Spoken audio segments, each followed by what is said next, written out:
Coach of the Year, Monty Williams, CP3, Devin Booker. However, LeBron has never lost a first-round series in his career or faced his good friend Chris Paul.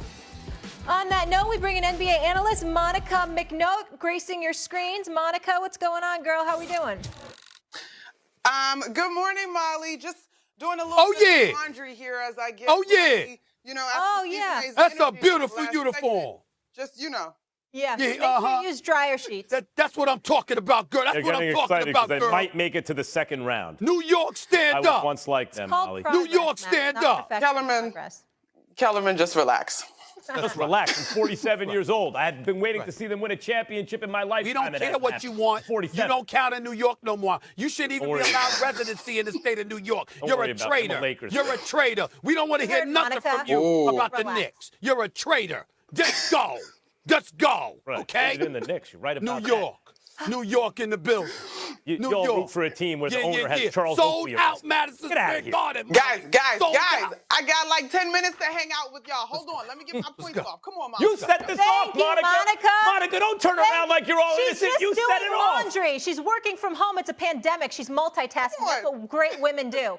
All right, Stephen A., who do the Lakers need to worry about more, CP3 or Booker?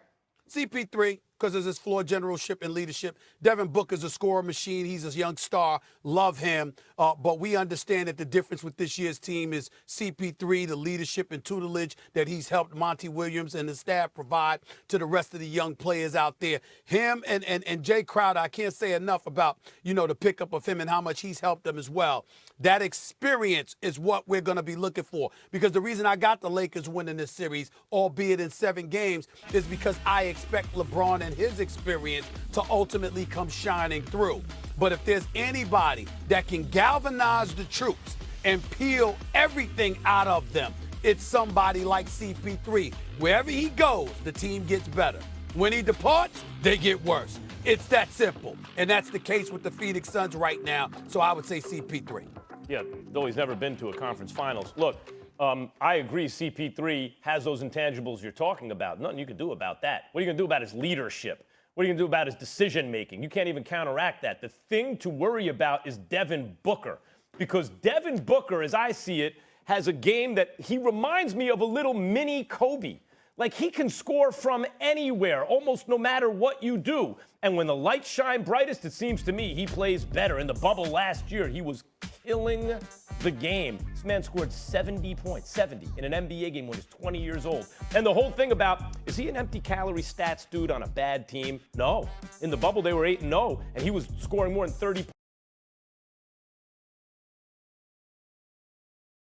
points a game. No, he's a big stat dude on a team that doesn't lose. I mean, over the span of the last, plus the bubble this season, bubble plus this season, they have the best record. And Devin Booker is their best scorer. What do the Lakers do about that? You gonna put KCP on him? You're gonna bring Wes Matthews off the bench and try and stop him? What are you gonna do about Booker? You may have to put LeBron James at some points, bad ankle and all on him, because LeBron, we've seen shut down guys like Derrick Rose at times in the finals or in the playoffs back then. Like, Booker is a real problem for the Lakers right now. Obviously, guys, both of these gentlemen are key pieces for what Phoenix is trying to do, but I'm taking this one to Chris Paul in this conversation. Yes, Devin Booker is a prolific scorer, but the Lakers also have prolific scorers. And a matchup that's really interesting to me in this one is Dennis Schroeder and CP3. We know that CP3 is the general. He's the difference in this team's performance this year compared to last year. But those are two guys that know each other. We know that Chris Paul is all about gamesmanship, talking to the refs, talking a little trash, maybe a little chicken wing here or there. So I think his ability maybe to unsettle someone that he knows so well in Dennis Schroeder could be something that we need to keep an eye on in this particular ball game. But it's definitely CP3 as the floor general, distributing for these guys, as well as playing that pick and roll with DeAndre Ayton. So I'm taking CP3 on this one, although Devin Booker is 100% going to be important. Let's also understand one thing that's very important, Max and Monica, is this. The acquisition of Andre Drummond is significant because when you have an additional big body to put in a low post and you're not asking Anthony Davis to man up, per se, literally man on man, and he can play that role of a spy, essentially on the front line, patrolling the front line from a shot blocking perspective. That limits what you can do on the interior. Now, we look at DeAndre Ayton, and obviously he's shooting about, 56% from the field or something like that. So, he's averaging about 14 a game. The bottom line is you're going to expect something from him, a little something. He's going to have to do something. But if you're looking at everybody else, particularly the guard play, they're going to have to score. If the Lakers get back on defense, which obviously we expect them to do, you're going to have to be able to score from the perimeter primarily, because you're not going to be able to do but so much on the interior. And that's what we have to take into account: the length of the LeBrons, the length of even an Anthony Davis who can get out on perimeter shooters, the length of even a Kyle Kuzma who's a legit 6'8".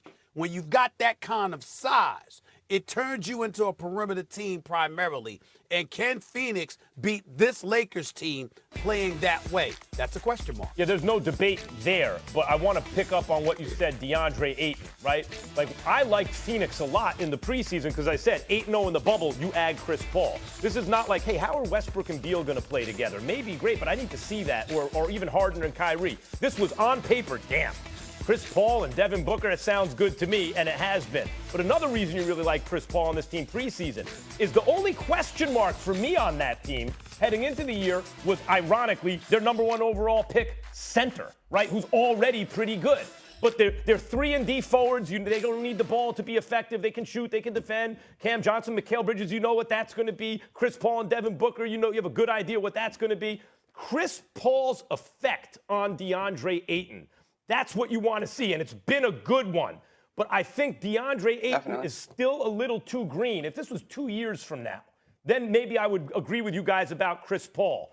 But I think DeAndre Ayton is still a little green for this matchup with the Lakers. And so even Chris Paul's effect on him, I don't think is going to decide the series. By the way, I said I was mistaken. I said 56% from the field. It's 62% from the field that DeAndre Ayton is shooting this year. But go ahead, Monica. Definitely a fantastic leap by Ayton. Here's my thing, though, Max. If the Lakers run the pressure that we're suggesting at Devin Booker, right? We're seeing multiple guys hounding him. Maybe we see some double teams. It's going to be imperative to make plays, right? And I still give that playmaking edge, obviously, to CP3. Like, Book is going to have to find the open guy, and he's not going to be able to go full-out Kobe throughout the course of a series. May he have some Kobe moments, but he can't be launching that thing over two guys consistently throughout the course of a series. Also, I do think that if the Suns are going to make a move, it's going to be in the earlier games.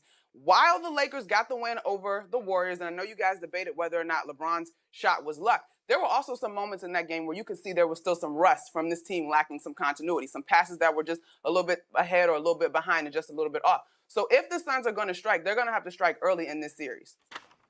And you also got to remember that LeBron, like last year, they lost game 1 to Portland.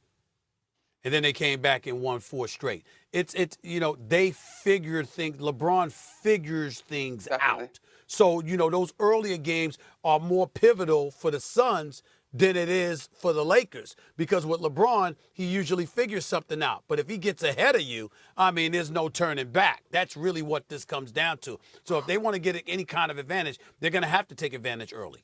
By the way, Monica, if you're saying they're going to have to send 2 guys at Devin Booker, then that answers the question about who they're most worried about. No, she said CP3. Fair. No, because you got to play basketball, Max. Like, once they run 2, he can't keep launching over 2, period. He's going to have to swing the ball. So to me, if you don't run, wow, this is my second time on First Cake with Max. Did he just trip me up a little bit? No, I'm still going with CP3 is the most important. Don't admit to any. Just hold up the jersey. Just distract everybody. Let me see that jersey one more time. Oh, I got you. Beauty. Here we go. I got it. There we go. Let's just focus on that. Your Knicks are in the playoffs. Second odds. They made it, Monica. Here we go. All right, Monica, appreciate you. We will talk to you soon. Good stuff as always. Second time on First Take, you're killing it. You'll be back again. Orange and blue sky. Have a fabulous weekend. Enjoy these games. Oh, Lord. Tonight, it's John Morant versus Steph Curry for the chance to play the Utah Jazz in round 1 with all eyes on the Western Conference play-in game. We're debating Warriors X Factors. That is next. You're asking me, Molly, if I've learned my lesson. Oh, my God. I apologize.